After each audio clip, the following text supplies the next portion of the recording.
Welcome to Chill and Thrill, the podcast where relaxation meets suspense. Each episode takes you on a journey between soothing storytelling and spine-tingling mysteries. Whether you're here to unwind or to feel the adrenaline rush, we bring you captivating tales, eerie legends, and thrilling narratives that will keep you hooked. So sit back, relax, and prepare for the unexpected. Today, we are going to lift the veil on one of the most chilling legends of French folklore, the White Lady La Dame Blanche. A spectral apparition, a harbinger of doom, or merely a collective illusion. For centuries, her story has haunted lonely roads, old castles, and the popular imagination of France. But who is she really? Where does this legend come from? And most importantly, what would you do if you saw her on a misty night, standing by the side of a deserted road? Buckle up. Dim the lights. The story of the White Lady begins now. The encounter night had long since fallen on the D42, a long deserted stretch of asphalt winding through the French countryside. The headlights of Antoine's car cut through the darkness, casting shifting shadows on the trees lining the road. It was late. Too late. Antoine glanced at the digital clock on his dashboard. 11:47 p.m. He had spent the day in Paris for a job interview, and after hours on the road, fatigue was pressing down on his shoulders. The coffee he had bought at the last gas station was cold, and the music on the radio crackled faintly. Silence weighed heavily. He turned on his high beams as he entered a wooded area. Not a single soul on the road. Not even another car in the last 15 minutes. A strange sensation crept over him, a vague unease, as if something was watching him from beyond the darkness. And then he saw her. A figure by the side of the road. A young woman stood there, slightly back from the pavement, half illuminated by his headlights. She wore a flowing white dress that gave her an almost ethereal air under the moonlight. Antoine instinctively slowed down. A hitchhiker? Alone? In the middle of the night? Something inside him told him it wasn't normal. But he brushed the thought aside. She must be in trouble. Maybe her car had broken down somewhere. He pulled over to the side of the road and rolled down the window. "Good evening. Are you okay? Do you need help?" The young woman slowly lifted her eyes to him. She was beautiful. Her long blonde hair cascaded in soft curls over her shoulders, and her delicate, pale face carried an unfathomable sadness. Her light-colored eyes shone with a strange glow, as if they reflected an old, forgotten pain. She nodded gently. "Thank you. I need to go home." Her voice was barely a whisper, soft, almost unreal. Antoine unlocked the car door, and she slid into the passenger seat, carefully gathering the fabric of her dress over her knees. A faint, indescribable scent lingered around her. "Do you live far?" Antoine asked as he started driving again. "No, just a few miles ahead, near the old bridge." Antoine frowned. The only bridge in the area was the Devil's Bridge, an old stone passage that had been abandoned for decades. "Are there houses out there?" "Yes. My family is waiting for me." A shiver ran down his spine. The road continued to wind through the woods, and a heavy silence settled in the car. Antoine cast a discreet glance at his passenger. She was staring straight ahead, hands resting on her dress, perfectly still. He tried to break the tension. "What were you doing out on the road so late?" She didn't answer right away. Then, in a low voice, "I was waiting for someone." A chill crawled down his back. The air in the car felt colder suddenly. Antoine swallowed and pressed the gas pedal slightly. He just wanted to get this trip over with.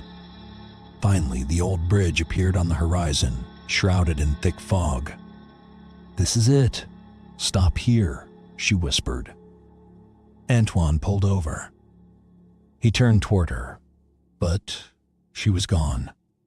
The passenger seat was empty. His heart stopped. The door hadn't moved. He hadn't heard anything. Seen anything? Terrified, he looked around and his eyes fell on the bridge. There, right on the edge of the stone parapet, stood the young woman in white. She was facing him, her face still filled with that same profound sadness. Then, slowly, she took a step back. One step too many. Her body tipped backward and disappeared into the void. A piercing scream echoed through the night, blending with the wind. Antoine jumped out of the car, his heart pounding in his chest. He rushed to the parapet and looked down. The ravine was empty. Nothing. No body. No trace. Nothing, just the distant echo of a whisper in the wind. "Thank you." The mystery deepens the next morning. Antoine woke up in his bed, drenched in sweat. The dream, or was it a nightmare, of the mysterious young woman still clung to his mind. He got up, his heart heavy, and walked to the window. The mist lingered, cloaking the fields and woods like a shroud of mystery. The Devil's Bridge. He couldn't shake the image from his mind. The gaping void of the ravine, the silhouette of the young woman vanishing into the darkness. He shook his head, trying to push the thoughts away. But something called to him, an insatiable curiosity. He wasn't the type to believe in legends or ghosts, but he had seen something, and he needed to know why. He dressed quickly and headed toward the old bridge. In the nearby village of Villars-sur-Somme, a quiet little hamlet in northern France where everyone seemed to know each other, he stopped at the local bakery to ask a few questions. "Have you ever heard of the legend of the Devil's Bridge, he?" asked the baker, a gray, mustached man. The old man lifted his eyes from his dough and gave him a strange look. "The bridge of Corso. But you'd be better off forgetting about it." Antoine raised an eyebrow, intrigued. "Why the—" Baker hesitated, casting furtive glances around. "Some secrets are best left buried, young man, you. Don't want to know what lurks there." Antoine didn't like mysteries left unsolved. He was determined to find out more, no matter the cost. He thanked the baker and left. The Devil's Bridge was even more sinister than he had imagined. The stones were blackened with age, and a persistent mist clung to it, creating an eerie atmosphere. The silence that hung over the place was almost oppressive. Antoine stepped forward cautiously, scanning every detail. The parapet where he had seen the young woman seemed intact, but he couldn't shake the feeling of unease.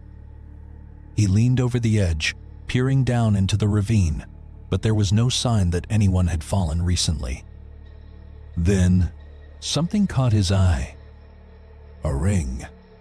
It was silver, delicately engraved with intertwined floral patterns. He picked it up, turning it between his fingers. It was old, far older than anything else around. A chill ran through his body. He knew he had to find answers. He turned to leave, but before he did, he cast one last look at the bridge. At that exact moment, a distant scream pierced the silence. A scream that sounded exactly like her. A scream of pain. Antoine froze, his breath short.